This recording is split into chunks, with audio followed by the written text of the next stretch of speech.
Voilà, moi je m'appelle Marjorie et je travaille ici au domaine provincial de Chevetogne en tant qu'animatrice nature. En gros, nous on anime des groupes d'élèves, principalement de l'enseignement primaire, qui viennent chez nous pendant une semaine vivre leur classe verte. On peut faire différentes activités comme de l'orientation, de l'ornithologie, les découvertes des métiers de la forêt.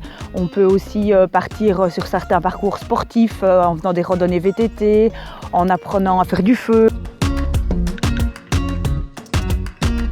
Donc moi, j'ai fait un bachelier en éducation physique à l'ENALUX à Malone. Je suis sortie de l'école en septembre 2009 et j'ai été engagée comme animatrice nature en janvier 2010.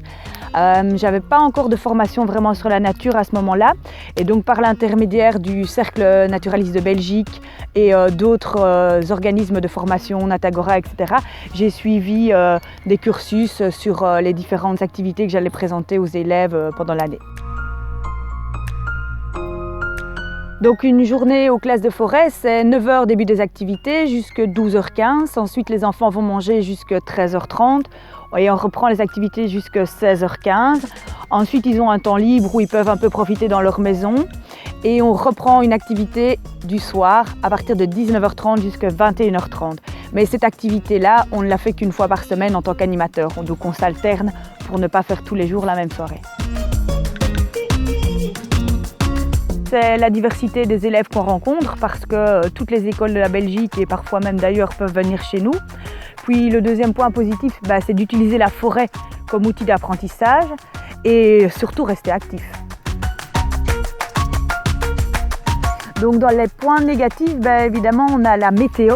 Parce que qu'il pleuve, qu'il neige ou qu'il vente, on part avec les élèves à l'extérieur et donc parfois c'est pas évident, ni pour nous, ni pour eux d'ailleurs.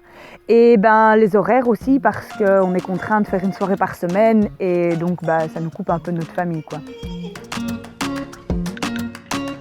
Donc les compétences et les prérequis, je dirais que tout d'abord il faut aimer, voire adorer la nature.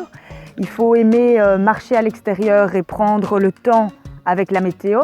Et il faut aimer aussi le changement parce que tous les lundis, c'est une nouvelle école qui arrive, c'est des nouveaux élèves, c'est des nouveaux enseignants. Et donc, c'est une nouvelle semaine qui commence et elle sera différente de la précédente. Donc, les conseils pour devenir animateur nature, c'est tout d'abord suivre le maximum de formations possible.